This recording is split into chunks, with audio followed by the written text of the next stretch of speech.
Programme focus में आपको खुशामदीद कहते हैं। सबसे पहले हम बात करेंगे पाकिस्तान स्टॉक एक्सचेंज की। इस हफ्ते में पाकिस्तान स्टॉक एक्सचेंज में जबरदस्त तेजी का रुझान देखा गया। ट्रेडर्स ने जमकर खरीदारी की, 2000 पॉइंट्स का इजाफा रिकॉर्ड किया गया। कैपिटलाइजेशन में भी इजाफा देखा गया। दुनिया भर की स्टॉक एक्सचेंज रेड जोन में दाखिल है, लेकिन Pakistan stock exchange green zone में ट्रेड हुई। और क्यों ट्रेड हुई, क्या वजूहत हैं, इस हवाले से प्रोग्राम में हम बात करेंगे। इसके अलावा करेंसी मार्केट की अगर मैं बात करूं तो इंटर बैंक और रुपए मार्केट में डॉलर की कदर में मुसलसल कमी देखी गई। दीगर ममालिक की करेंसियों में भी तवातुर के साथ हमने कमी देखी। इसके अलावा अगर मैं रिजर्व्स की बात करूं तो स्टेट बैंक के रिजर्व्स में 3 करोड़ 10 लाख डॉलर का इजाफा हुआ। स्लाइटली हमारे रिजर्व्स इंप्रूव हुए हैं। ओवरऑल अगर मैं मजमूई तौर पर बात करूं तो हमारे मुल्क की जो रिजर्व्स हैं वो 13 अरब डॉलर से तजावज़ कर चुके हैं। इसके अलावा गोल्ड की कीमतों की अगर मैं बात करूं तो 24 कैरेट का सोना 2,02,000 रुपये फी तोला हो गया, यानी 2 लाख रुपए की हद दोबारा से अबूर हो गई। जाहिर सी बात है, जब इसराइल और पैलेस्टाइन का जो तनाज़ा है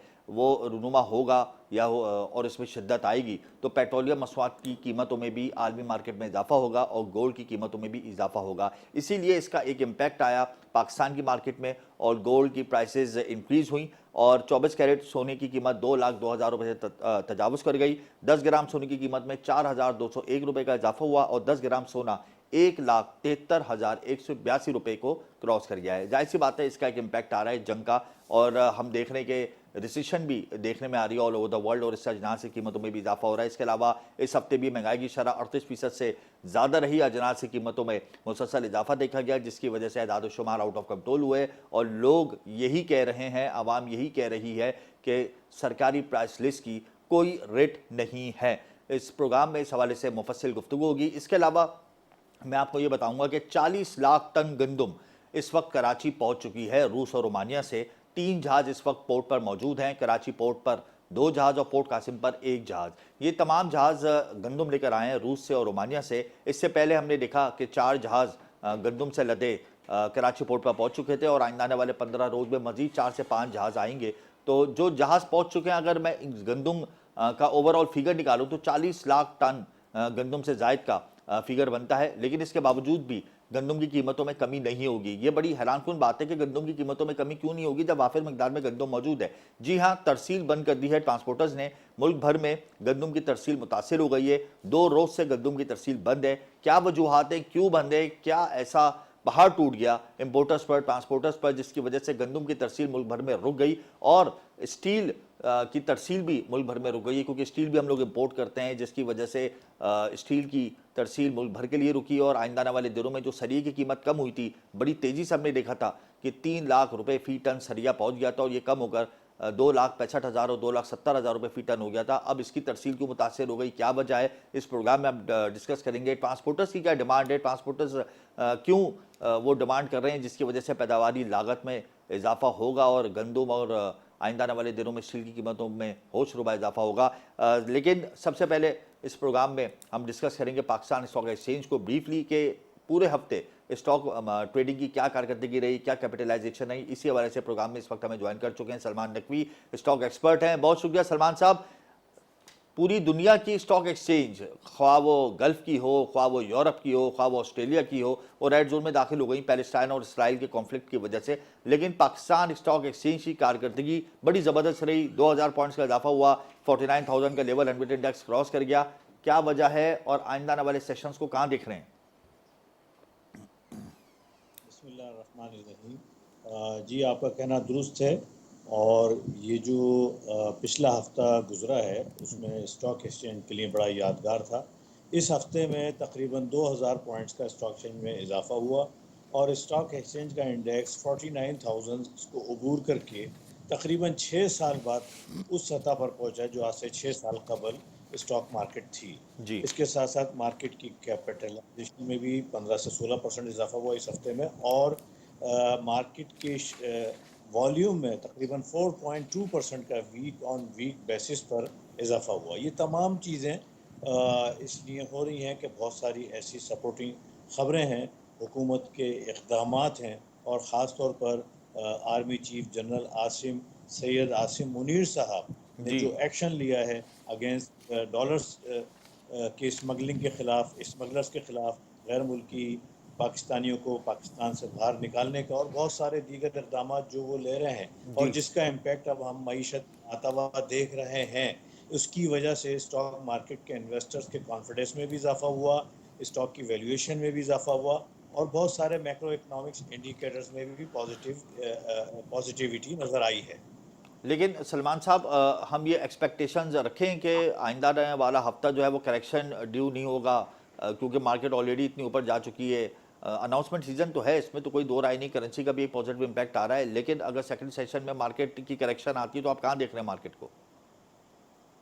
देखें, मार्केट ऑलरेडी काफ़ी डिस्काउंटेड है क्योंकि पिछले 2-3 साल की जो सियासी कशमकश थी, पॉलिटिकल पोलराइजेशन थी, जी। और उसके साथ साथ मईशत में जो बिगाड़ पैदा हुआ था, जो कई महीनों से 2-3 साल से मुसलसल हो रहा था, उसमें अब ठहराव आया है। इसलिए जो अच्छी वैल्यूज़ के स्टॉक्स हैं उसमें इजाफा हुआ है। इसके साथ साथ स्टेट बैंक के गवर्नर ने पिछले हफ्ते एक स्टेटमेंट दी थी कि अब इंटरेस्ट रेट जो है वो नहीं बढ़ेगा और हो सकता है इस फिस्कल ईयर के आखिर में इंटरेस्ट रेट जो है वो घटना शुरू हो जाए। ये बड़ी अच्छी पॉजिटिव खबर थी क्योंकि पॉलिसी रेट इस वक्त 22% है और जिसके ऊपर कोई भी बिजनेस जो है सर्वाइव नहीं कर सकता। लिहाजा अगर हुकूमत इन्फ्लेशन पे कंट्रोल करती है, इन्फ्लेशन में अगर कमी वाक़ होती है तो यकीनन ये हुकूमत जो है वो इंटरेस्ट रेट को मज़ीद घटाएगी और ये स्टॉक मार्केट के लिए बड़ी अच्छी खबर मगर साबित हो सलमान सकती है। साहब, इसके अलावा इंटरनेशनल मार्केट में खाम तेल की कीमतों में मुसलसल इजाफा हो रहा है। कल भी हमने देखा था कि इंटरनेशनल मार्केट में 4.5% इजाफा हुआ है, जिसकी वजह से फ़ी बैरल जो खाम तेल है वो महंगा हो रहा है, और इसका इम्पैक्ट जो है ऑब्वियसली पाकिस्तान में भी आएगा। और पेट्रोल और मसाल की कीमतों में जो हम कमी का एक ख्वाब लेके बैठे हुए हैं, हो सकता है वो पूरा ना हो। और इन्फ्लेशन की फिगर्स भी अगर मैं इस हफ्ते के आपको बताऊं तो 39% हैं तकरीबन। तो इन्फ्लेशन अगर कंट्रोल नहीं होता तो इंटरेस्ट रेट पे कैसे कंट्रोल होगा? नहीं, ऐसा है कि ऑयल का जो रेट है वो पिछले एक हफ्ते 10 दिन घटता रहा है। जी। वो तकरीबन 8-9% घटने के बाद 80s में आ गया और 81-82 क्रूड ऑयल का चलता रहा है। कल लास्ट डे ऑफ वीक था और जी। बिकॉज ऑफ एक इंटरनेशनल क्राइसिस चल रहा है इसराइल और हमास के दरमियान एक लंदन वॉर की ब्रेंट का ऑयल 89.83 है, और अमरीकी जो खाम तेल है उसकी कीमत 86.62 है जी, ये इजाफे के आखिरी बाद। दिन में हुई है। जी। देखें, जो पेट्रोल प्राइसेस हैं वो 15 दिन के एवरेज के हिसाब से निकाली जाती हैं और इस 15 दिन में डॉलर भी कम से कम 10-15 रुपए मजीद टूटा है। जी। तो लिहाजा साइड बाय साइड सपोर्ट मिल रही है डॉलर के वीक होने की। मुझे पूरी उम्मीद है इंशाल्लाह कल या परसों जब पेट्रोल प्राइसेस अनाउंस की जाएगी तो उसमें रिडक्शन करी जाएगी। और अगर ये वॉर का जो सिलसिला है, अगर ये अब तक जो है वो नज़र आया है कि कंटेन है। अगर ये कंटेन रहता है, ज़्यादा फैलता नहीं है, ज़्यादा आगे नहीं जाता है, तो मुझे यकीन है कि दोबारा ऑयल प्राइसेस जो हैं वो घटना शुरू हो सकते हैं। जबकि स्टॉक मार्केट के बढ़ने की और भी दीगर वजूहात हैं, जिसमें मैंने बताया कि डॉलर का घटना है, जीएसपी प्लस स्टेटस का बहाल होना। ये बड़ी खुशाइन बात है कि यूरोपीय यूनियन ने पाकिस्तान मगर को मगर दोबारा सलमान साहब, यहाँ ये मैं एक बात करना चाहूँगा आपसे। जीएसपी स्टेटस तो हमारा दोबारा से फाल हो गया है, लेकिन हमारी तो एक्सपोर्ट दिन ब दिन गिर रही है, हमारी टेक्सटाइल के नंबर्स हमारे आउट हुए हैं, तो हम ये जीएसपी स्टेटस से इस्तेफादा कैसे हासिल करेंगे? नहीं, देखें, ये 2027 तक की छूट मिल गई है जी। और इंशाल्लाह जो हमारे एनर्जी क्राइसिस आपके प्रॉब्लम्स मुल्क में है, एनर्जी हैं। टैरिफ में मुसलसल इजाफा हो रहा है, किस तरीके से हम इसको अचीव कर पाएंगे? जी जी, देखें, ये जो जीएसपी प्लस स्टेटस है ये 2027 तक के लिए बहाल हुआ है जी। और काफ़ी टाइम मौजूद है। मुझे यकीन है कि मौजूदा हुकूमत और उसकी माशी टीम और जनरल सैयद आसिम मुनीर जिस तरीके से मेहनत कर रहे हैं, हर फ्रंट पे जाकर हर चीज़ पे कोशिश कर रहे हैं, जिस तरह से डॉलर उन्होंने कम करा है और मुसलसल कम हो रहा है। पाकिस्तान की तारीख में पहला मौका है कि डॉलर कम हुआ है। यानी आइंदा बॉन्ड्स सेशन जो पे हैं वो पाकिस्तान स्टॉक एक्सचेंज के बेहतरी की सतह पे रहेंगे। हो सकता है कि नेक्स्ट वीक हम 50,000 करोड़ देके हम ब्रेक करेंगे इसको। जी, ये इस बात की कवी उम्मीद है कि स्टॉक मार्केट जो है वो 50,000 का लेवल जो है वो क्रॉस कर सकती है आइंदा आने वाले हफ्ते में इंशाल्लाह। बहुत शुक्रिया सलमान साहब, इसमें कोई दो राय नहीं का पाकिस्तान स्टॉक एक्सचेंज की कारकर्दगी बड़ी जबरदस्त रही। 2000 पॉइंट्स का इजाफा हुआ, कैपिटलाइजेशन में भी इजाफा देखा गया। 100 इंडेक्स ने इस साल का भी नया रिकॉर्ड कायम किया कि वह हाई लेवल पर ट्रेड हुआ और 6 साल का रिकॉर्ड ब्रेक कर दिया। बहुत अच्छी बात है कि हमारी पाकिस्तान स्टॉक एक्सचेंज की पोजीशन काफ़ी मजबूत रही। गुफ्तगू का सिलसिला जारी रहेगा या वक्त हुए ब्रेक का, हमारे साथ रहिएगा।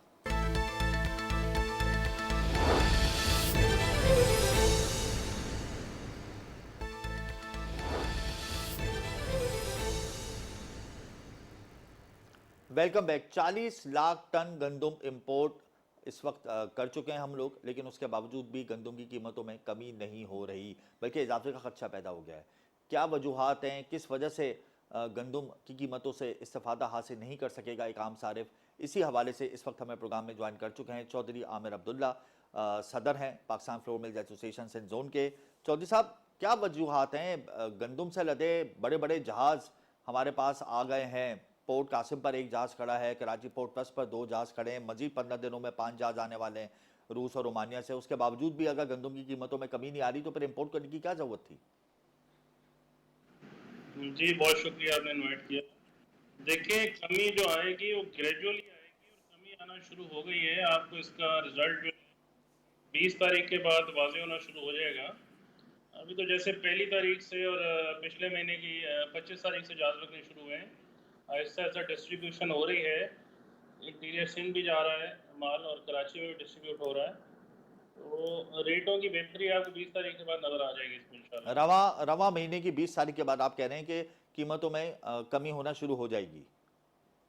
बिल्कुल हो जाएगी कमी होना अच्छा, शुरू तो और इसमें रिजल्ट थोड़ा सा इसमें अगर हम मजीद डिटेल में चले जाते हैं तो ये बताएं कि होलसेल वेट में, रिटेल वेट में गंदम कितनी सस्ती हो जाएगी, आटा फिर कितना सस्ता मिलेगा?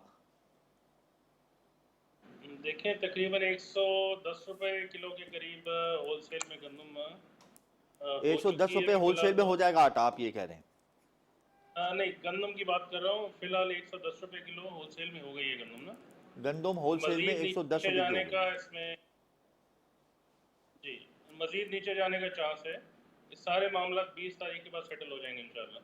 अच्छा, अगर गंदम होलसेल में 110 रुपये की हो जाती है तो आटा होलसेल में इस वक्त कितने का है और आइंदा आने वाले दिनों में आप क्या देख रहे हैं, और फिर रिटेल मार्केट में आप क्या देखेंगे? इस हवाले से थोड़े से फिगर्स बता दें। आटे की मार्केट भी तकरीबन आजकल 130 रुपए में आटा मिल रहा होगा मार्केट में, 130-32 में। ये आप होलसेल इंशाल्लाह के आने रेट वाले दे रहे दिनों हैं? में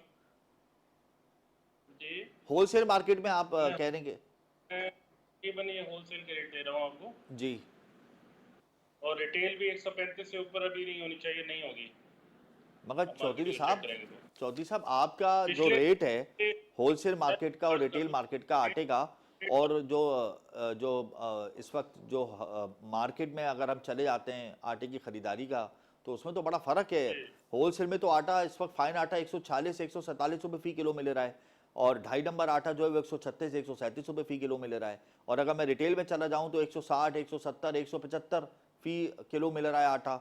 और इसी तरीके से 2.5 नंबर आटा जो है वो चक्की का जो है वो 180, 185, 190 भी मिल रहा है। तो इतना बड़ा ऐसा फ़र्क मतलब क्यों आ रहा है नहीं है। आपके रेट्स में और मार्केट के रेट्स में?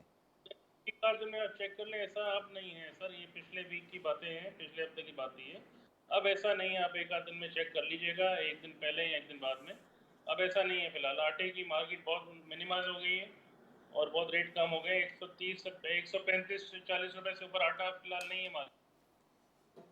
अच्छा हो ये जाएगी आगे बताएं, दिनों में। अच्छा ये बता दें चौधरी साहब, रिजर्व प्राइस क्या है इस वक्त गंदम की, और एक्स मिल प्राइस क्या है, और सरकारी कीमत क्या है? क्या सरकारी मैकेनिज्म है? कीमत सरकारी कीमत किस चीज़? सरकारी कीमत कोई नहीं है अभी। ओपन सरकारी मार्केट का कीमत रेट कोई है। नहीं है? सरकारी कीमत कोई नहीं होती। सरकारी कीमत तब होती है जब सरकार से बीट फ्लावर मिलों को मिलती है। फिलहाल सरकारी कीमत कोई नहीं है। अब यानी सारा ओपन मार्केट बेस कर रहा है। आपकी आवाज़ नहीं आई, आप दोबारा बोलिएगा ओपन चौधरी साहब, मार्केट मुझे आपकी आवाज़ नहीं आ रही। टोटल काम ओपन मार्केट पे बेस कर है। सरकारी कीमत फिलहाल कोई नहीं है। अच्छा, सरकारी कीमत कोई भी नहीं है, ओपन प्राइस इस वक्त मार्केट में राइज है। ओपन प्राइस के हवाले से आप लोग बस डीलिंग करते रहते हैं आटे की, ऐसे ही है? जी, ओपन मार्केट का जो रेट है गंदम का आजकल 11,000 रुपए का रेट चल रहा है। उसके मुताबिक जो है आपको आटा मार्केट में प्रोवाइड हो रहा है तकरीबन 130 रुपए किलो। इसमें मजीद कमी आ जाएगी अगले वीक में इंशाल्लाह। अच्छा ये बताएं, गंदम से लदे जहाज कितने इस वक्त पहुंच चुके हैं कराची में, इससे पहले कितने पहुंचे थे और मजीद कितने पहुंचने वाले हैं, और मजमूई तौर पर कितने लाख टन गंदुम इस वक्त हम एक्सपेक्ट कर रहे हैं कि पाकिस्तान पहुंच जाएगी? देखिए 3 लाख टन गंदम कराची आ चुकी है, पोर्ट पे जहाज हैं और उस पर से डिलीवरी शुरू है।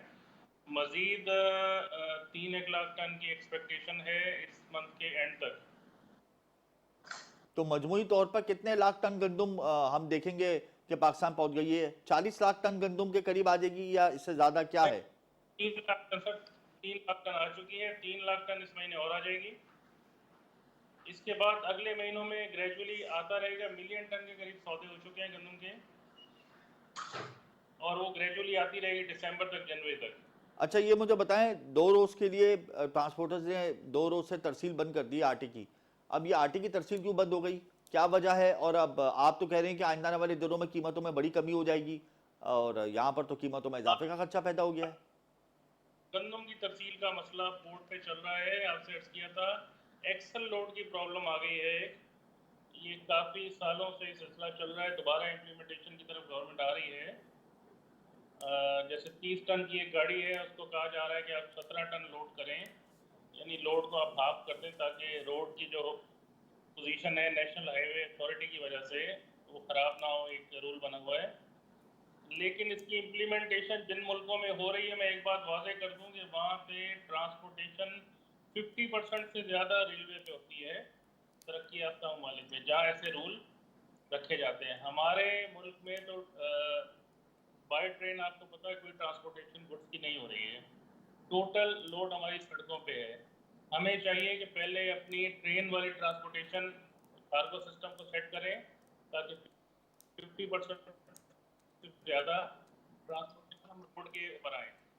ये एक बहुत बड़ा फैक्टर है, उसको नज़रअंदाज कर रही है गवर्नमेंट। लेकिन चौधरी साहब, अगर कवानीन पर अमल दरामद हो रहा है, एक्सेल लॉस के हवाले से, अगर इम्प्लीमेंटेशन के हवाले से नोटिफिकेशन का जरा किया गया है, तो ये तो अच्छी बात है। इसमें इस हवाले से अगर आप ताउन करते हैं तो ऐसा नहीं है कि ये हम सब के लिए बेहतरी है। एक्सीडेंट्स भी हो रहे हैं, रोडें भी टूट जाती हैं ओवरलोडिंग की वजह से। अगर कवानीन की पासदारी हो कोई भी जाती तो बेहतर है। बात, मैं ये बात कर रहा हूँ, कोई भी काम परफेक्ट नहीं होता है। इम्प्लीमेंटेशन अच्छी बात है, लेकिन मैं दूसरा रुख के आपको बता रहा हूँ, आप उस पर गौर करें कि दुनिया में 50% से ज्यादा ट्रांसपोर्टेशन बाय रेल होती है, बाय अब ट्रेन हमारे होती मुल्क है। में तो ट्रेन के ऊपर मैकेनिज्म नहीं है ना। अब देखें ना, हमारे मुल्क में तो फ्लोर की प्राइसेस डिस्ट्रीब्यूट करने का, कैलकुलेट करने का भी कोई मैकेनिज्म नहीं है।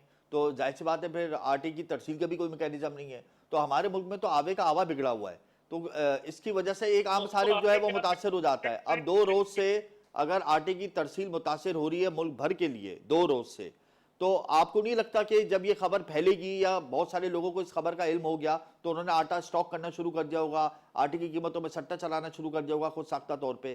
तो कुछ ऐसा कोई हल नहीं निकला कि आटे की कीमतों में जो कमी का जो मामला है उससे एक आम सारिफ को फायदा हो जाए? देखिए ऐसा नहीं है, ये थोड़ा सा जो मसला है गवर्नमेंट की तरफ से है। ये मैं समझता हूँ हल हो जाएगा एक आध दिन में, जी। वरना इससे 2 रुपए किलो आटा और मजीद महंगा हो जाएगा। जो कमी आनी थी उसमें 1 से 2 रुपए किलो का डिफरेंस आ जाएगा, और कुछ भी नहीं है। बस महंगाई में थोड़ा सा जो कमी आनी थी वो स्टैंड स्टिल रहेगी, ये बात है। हमारी ट्रांसपोर्टेशन कॉस्ट में 1 से 2 रुपए किलो का इजाफा हो जाएगा, इतनी सी बात है, जो कि नहीं होना चाहिए। सही है, बहुत शुक्रिया चौधरी साहब। लेकिन आप हमारे थैंक साथ रहेंगे। यहाँ पर वक्त हुआ है ब्रेक का, गुफ्तगू का सिलसिला जारी रहेगा, हमारे साथ रहिएगा।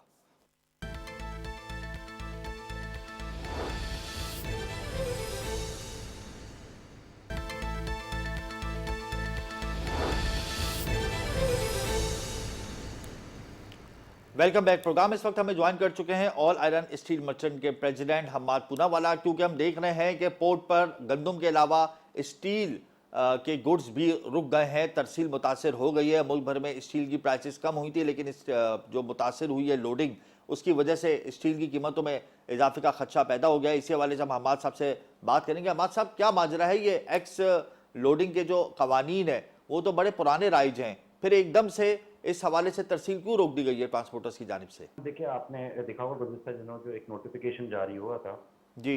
जो कि प्योरली जो है वो हाईवेज के हवाले से जारी हुआ था। लेकिन इस वक्त जो हमें मेन कंसर्न है जो लोकल ट्रांसपोर्टेशन को भी परेशान किया जा रहा है और दीगर लोगों को परेशान किया जा रहा है और पोर्ट से लोडिंग में दुश्वारियों का सामना है। आपको पता है कि काफ़ी मिकदार में लोहा जो है वो इम्पोर्ट हो चुका है जी और पोर्ट पे भारी मिकदार में जो है वो मटेरियल मौजूद है और अनफॉर्चुनेटली जो प्राइजेज हैं वो इस पर कॉस्ट से बहुत ज़्यादा नीचे आ चुकी हैं क्योंकि डॉलर का पैनिक भी है बाजार में जी और जो कॉस्ट है उसके कोई 25,000 रुपये टन जो है वो नीचे मटेरियल सेल हो रहा है और शॉर्टफॉल है पेमेंट्स का भी है और एक पैनिक भी है डॉलर के हवाले से और एक नया मसला आके खड़ा हो चुका है और आपको पता है कि जिस क्वांटिटी में मटेरियल इस वक्त आ चुका है इंडस्ट्रीज़ को मटेरियल पहुंचाना बहुत ज़रूरी है। लेकिन जिस तरीके से जो ये नोटिफिकेशन के बाद जो प्रॉब्लम्स हैं, एक कॉइल जो है वो तकरीबन HRC की अगर बात करते हैं तो वो 25,000 से 20,000 केजी का एक कॉइल होता है जी और जबकि जो वेट अलाउ कर रहे हैं वो 27,000 कर रहे हैं जबकि ट्राले का वजन ही 17 से 20 टन का ट्राले का वजन होता है।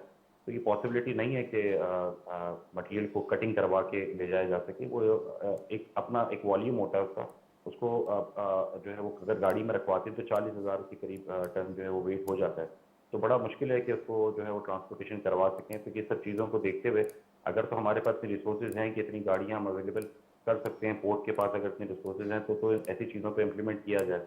अदरवाइज लोगों को दुश्वारियाँ होंगी। तो जितना मटेरियल लोहे का पड़ा हुआ है 1 लाख टन के करीब मटेरियल पड़ा है तो उसके लिए 4,000 गाड़ियाँ कहाँ से अरेंज करवाएं। तो ये बड़ा एक प्रॉब्लम है, इंडस्ट्रीज को इस वक्त दुश्वारियाँ पोर्ट हैं, पर काफ़ी 1 लाख टन लोहा मौजूद है। जी पोर्ट पर इस वक्त 1 लाख टन लोहा मौजूद है और इसके अलावा भी जहाज लग रहे हैं और भी अनलोडिंग होनी बाकी है। जी तो बड़ा मुश्किल हो जाएगा। 4,000 टन बैक वक्त ट्राले अरेंज करना नामुमकिन बात है। पोर्ट पे काफ़ी रश है, मैंने आपसे वीडियोस भी शेयर की हैं पोर्ट के जी हवाले से। तो जी बड़ा मुश्किल हो जाएगा इसको मैनेज करना। अच्छा, इसी प्रोग्राम में चौधरी आमिर अब्दुल्ला जो फ्लोर मिल्स एसोसिएशन के प्रेसिडेंट है सिंध जोन के, उन्होंने कहा है कि आइंदा 1-2 रोज़ में गंदम की तरसील तो बहाल हो जाएगी मुल्क भर के लिए, क्योंकि ये मामला गंदम की लोडिंग के हवाले से भी आया है सामने, ट्रांसपोर्टर्स ने रोक दी थी। अब उधर तो उनका मामला सेटल डाउन हो गया है, तो आपका मामला क्या सेटल डाउन हो सकता है या कोई आपने मुतल्लिका इंतजामिया से गुफ्तगू की है, तो मतलब कुछ लेटर्स नोटिफिकेशन इस हवाले से हुए हैं या नहीं? जी हमने लेटर्स जारी किए हैं क्योंकि डायरेक्टली इनडायरेक्टली हमारे जो ट्रांसपोर्टर्स हैं उनको दुश्वारी होगी तो हमें भी दुश्वारी होगी। हम अपने क्लाइंट्स को वक्त पे मटेरियल नहीं पहुंचा पाएंगे जी, तो ऑब्वियसली हमें जो एसोसिएशन को अपना रोल प्ले करना पड़ेगा। तो मुतल्लिका इंतजामिया, मुतल्लिका अफसरान से आपका जो सिलसिला हुआ है गुफ्तगू का, उसमें आपको कोई रिस्पांस मिला है, कोई पॉजिटिव रिस्पांस मिला है नहीं कि 1 दिन में मसला हल हो जाएगा, 2 दिन में हो जाएगा, या फिर कोई? नहीं जी हमने कल ही लेटर जारी किए हैं और उसके ऊपर मीडिया के हवाले से भी हेल्प मांगी है और कल ही जो है हमने लेटर जारी किए हैं, चैम्बर से भी सपोर्ट मांगी है।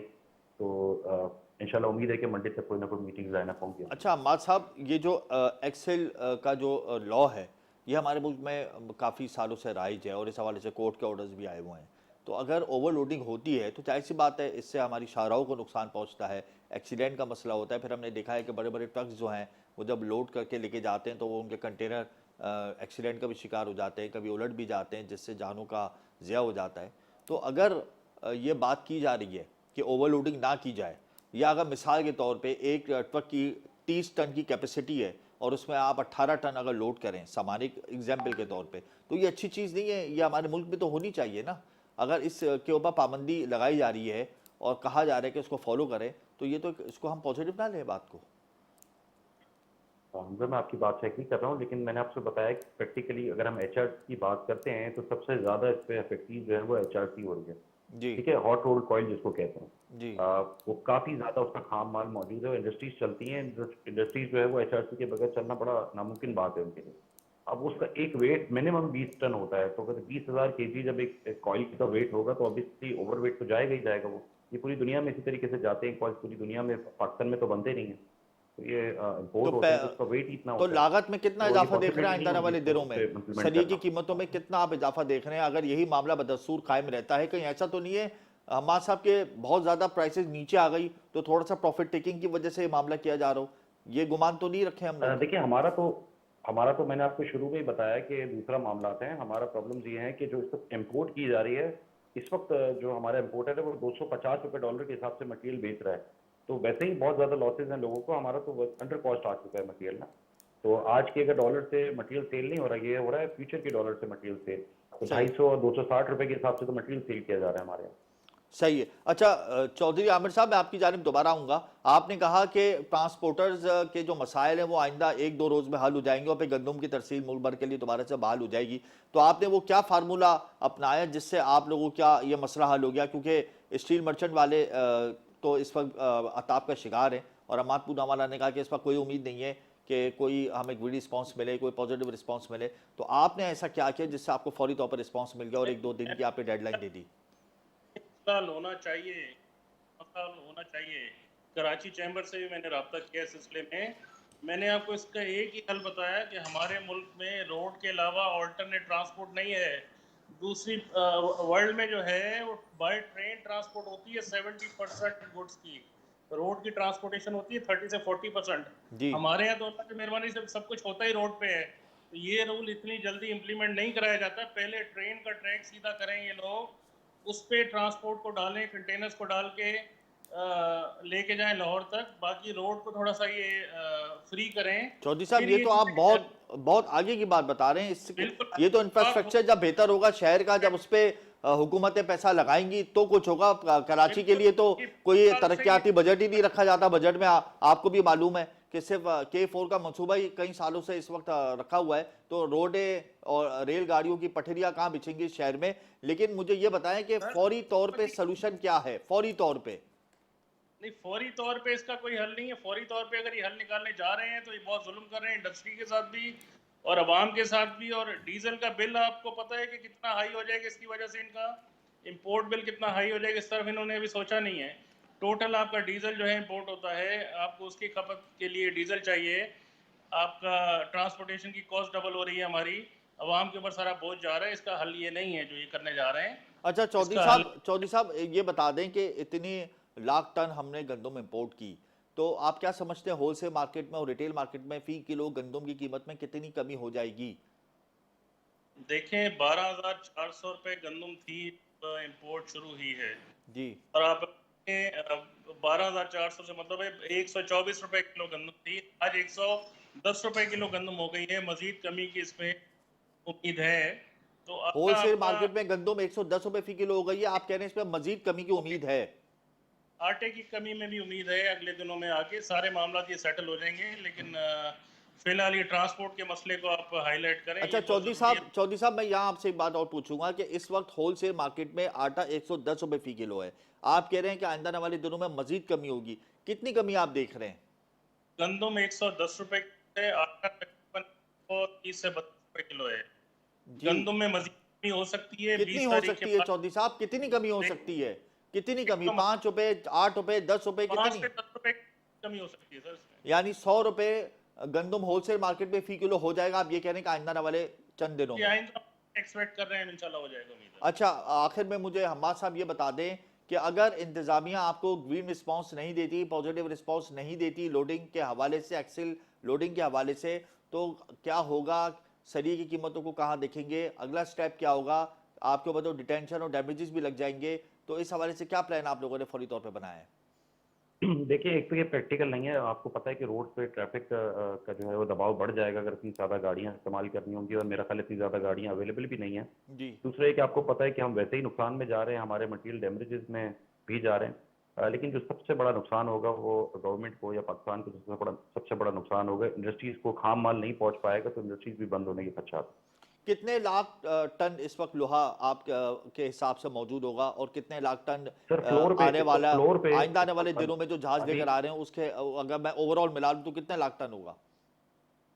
सर इस वक्त फ्लोर पे पोर्ट के ऊपर 1 लाख टन माल मौजूद है, और आने वाले जहाज़ों के अंदर अक्टूबर के अंदर ही जो है वो 50,000 टन के करीब मटेरियल मौजूद है। तो 1.5 लाख टन मटेरियल है, वो किस तरीके से प्रैक्टिकल होगा उनको इंडस्ट्रीज को पहुंचाना। बहुत शुक्रिया आपका हम्माद पूनावाला और चौधरी आमिर अब्दुल्ला, आप दोनों ने बड़े अच्छे पॉइंट्स रेज किए। हुकूमत को चाहिए कि इंफ्रास्ट्रक्चर को बेहतर करे, ख़ास तौर पे शहर कायद का, क्योंकि जब इंफ्रास्ट्रक्चर बेहतर होगा तो गुड्स की जो ट्रांसपोर्टेशन है उसके मामलात में काफ़ी हद तक कमी आएगी। जाहिर सी बात है जब एक्सेल लोडिंग के कवानीन मौजूद है तो ट्रेडर्स और इम्पोर्टर्स को भी चाहिए कि उन कवानीन को सामने रखते हुए ट्रेडिंग करें। लेकिन बहरहाल कोताहियाँ, कमियाँ हमारे सिस्टम में मौजूद है। अगर ये बेहतर हो जाएँ तो यकीनन इसका बराह रास्त फ़ायदा आवाम को पहुँचेगा। मुझे और मेरी टीम को इजाज़त दीजिए। प्रोग्राम का वक्त यहाँ ख़त्म होता है। अल्लाह हाफ़िज़।